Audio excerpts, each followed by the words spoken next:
Qual que era o problema da Interdelta? Não, eu estou falando da Interdelta, mas tiveram várias, né, nesse período aí. O problema era que elas sofriam da falta de liquidez. O que é essa liquidez? Poucas pessoas queriam, de fato, aportar recursos ali. Porque quando nós falamos no âmbito de corretoras centralizadas, de sistemas centralizados de negociação, nós temos uma figura chamada de market maker. Há outros vídeos no curso, nós falamos mais sobre isso. Mas o market maker é uma pessoa que, ele basicamente, conforme o próprio nome diz, né, ele cria o mercado, ele tem interesse em aportar recursos no mercado. E ninguém aporta recursos no mercado, ou fornece liquidez para o mercado, principalmente quem tem muito dinheiro, para você ter o seu market maker. Não é qualquer um que é market maker. Você vai ter que ter alguma vantagem. Os sistemas centralizados de negociação oferecem essa vantagem para o market maker. Mas um sistema descentralizado não oferece. E aí, como é que você resolve esse problema? Como? Por meio dos chamados Automated Market Makers. Aí é uma criação, um exemplo, e aí nós começamos a entrar efetivamente no mercado DeFi. Claro, você pode falar, mas a Interdelta não fazia parte dos descentralizados? Sim, fazia, mas o que deu o estouro, por exemplo, foi o surgimento dos Automated Market Makers, cujo maior exemplo certamente é a Uniswap. E qual que foi a ideia da Uniswap? Mais uma vez, nós vamos falar sobre isso em um vídeo específico, falando sobre os detalhes, como que funciona e tal. Aqui é apenas uma introdução. Hoje, quando você faz um aporte de recursos no banco, quando você deposita o teu dinheiro lá na conta corrente, o que você está fazendo, na verdade? O banco ele vai cobrar ele cobra alguma tarifa de você. Sempre está cobrando alguma coisa. Mas quando você coloca dinheiro na tua conta corrente, você não recebe juros, certo? Isso quer dizer que o banco também não recebe juros? Não. O banco recebe juros. Porque o banco empresta esse valor que está na conta corrente. É desse empréstimo que é, inclusive, que surge a chamada moeda escritural. A moeda escritural ela surge do empréstimo do que nós chamamos de depósitos à vista. Então o banco ele empresta, ele tem a obrigação jurídica de, caso você venha solicitar esses recursos, ele tem a obrigação de te dar esse dinheiro.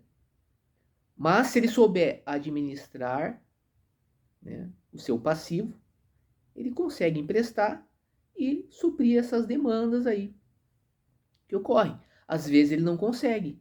E se ele deixa de pagar alguém, o que acontece? A chamada corrida bancária. É isso que muitos corretores, donos de corretoras centralizadas, parece que não estudaram. Eles acham que se eles chegarem para uma pessoa que faz um aporte de recursos ali e de repente não pagar essa pessoa, que isso vai ficar por isso mesmo. Mas não. Quando você administra recursos de terceiro, você tem a obrigação de devolver esse recurso sempre que esse recurso é solicitado, porque a história mostra que se você não fizer isso, você está lascado. Perfeito? Então, mas por que eu estou falando tudo isso? Para que vocês entendam a sacada da Uniswap e da ideia do Automated Market Maker. Porque quando eu deposito meu dinheiro no banco, ali é um depósito à vista, eu não ganho juros, o banco ganha. O banco não poderia pegar um percentual desses juros e passar para você? Parece que seria justo isso. Mas os bancos não pensam assim. Porém, esse detalhe é a chave do funcionamento dos Automated Market Makers, porque eles dão uma remuneração para você. Geralmente, inicialmente, a título de tarifas. Ou seja, se eu estou provendo liquidez e esses valores estão sendo negociados por outros, podem ser emprestados ou, no caso, apenas pode ser comprado, né, ser feito um swap.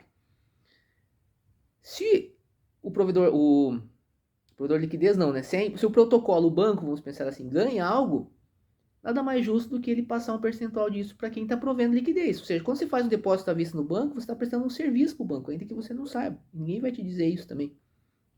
Mas o pessoal da Uniswap, que é um pessoal muito inteligente lá, o engenheiro-chefe lá formado em Princeton, em matemática e uma série de pessoal lá muito esperto, eles identificaram essa questão, o Vitalik Buterin também da Ethereum, e eles passaram então a oferecer um benefício e criaram um sistema automatizado de smart contracts, que é smart contract, programa de computador, capaz de fazer toda a gestão, ou seja, você manteve a descentralização, Descentralização ela ocorre nesses protocolos por meio de smart contracts, que são programas de computador. Nós vamos ver que a Uniswap, basicamente, nós temos 3 smart contracts principais, que é o Factory, o Router e o Pair Smart Contract.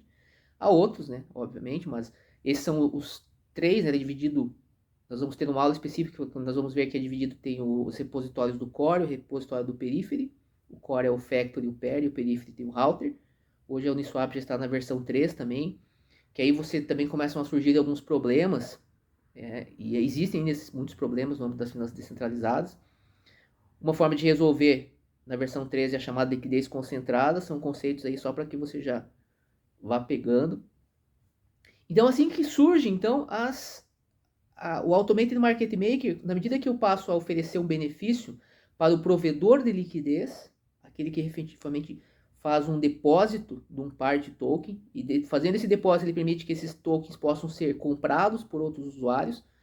Hoje, os protocolos de finanças descentralizadas estão muito avançados, você tem negociação de contratos derivativos dos mais variados tipos, desde opções, swap, até aplicações focadas nos chamados hedge funds, que aí é uma coisa muito louca, é uma ideia que os bilionários utilizam aí para evitar ter perda independente da situação do mercado. É uma questão mais focada para a parte de finanças, né?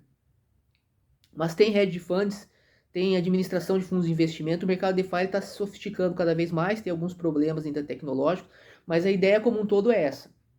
Voltando naquela questão inicial, a ideia é fazer com que as pessoas consigam emprestar dinheiro umas às outras, comprar moedas umas das outras, sem intermediários. Porque se tiver intermediários, aumenta os custos. Ah, mas no DeFi não tem que o valor ser depositado no smart contract? Sim. A diferença é que, em tese, tá? Em tese, porque você tem que analisar protocolo por protocolo. Não dá para, eu sou DeFi e pronto. Não, tem que ver qual que é o smart contract, como que ele trabalha.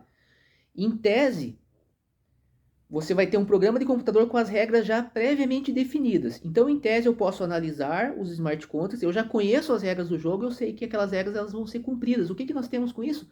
Segurança jurídica, que é algo que o Nick Szabo é apaixonado. Esse negócio dele é segurança jurídica e transações irreversíveis. Por isso que você colocou o smart contract lá, a ideia é não mudar mais o código, certo? Isso está também no Bitcoin lá escrito, né? Por isso que eu digo que para mim ele está entre os criadores do Bitcoin. Talvez você não acredite, não tem problema, isso também não faz a mínima diferença. A não ser que eu acredito que facilita você entender muitas das coisas aí, até mesmo muitos aspectos que estão no white paper, quando você começa a ler muitos artigos do Nick Szabo, porque ele é um cara que trabalha muito a questão da economia, além da parte da tecnologia, mas ele também trabalha a questão da economia e também trabalha também a questão jurídica. E eu acho que esses conhecimentos são necessários para que você consiga ter uma visão do todo. Se você só pega a tecnologia, ou se você só pega a economia, ou se só pega o direito, fica um pouco complicado, no meu entender, de você realmente conseguir ter aquele feeling, né, de todas as possibilidades, né, que estão aí quando se fala em criptomoedas. Eu acho que o grande problema de muitos críticos é esse.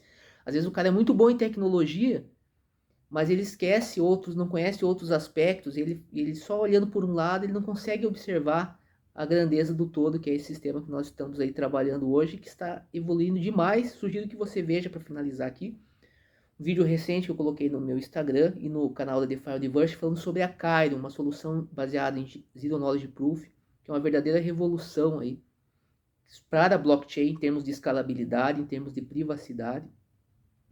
É uma solução que eu considero fantástica. Eu acho que a nova revolução blockchain está sendo criada por uma empresa de Israel chamada Starkware. Não tem absolutamente nenhuma ligação com essa empresa. Realmente eu li o white paper e fiquei impressionado com as ideias matemáticas que são trazidas ali e com reflexos práticos, já estão sendo utilizados, por exemplo, pela DYDX e outros protocolos de finanças descentralizadas. Perfeito? Espero que essa aula tenha sido interessante. Lembrando que essa é a primeira aula apenas do nosso módulo de finanças descentralizadas, aqui no nosso curso de especialização em Bitcoin e Ethereum. Você vai ter mais um monte de aulas aí falando sobre cada um desses tópicos que eu mencionei aqui de forma bem detalhada. Então, nos vemos aí na próxima aula.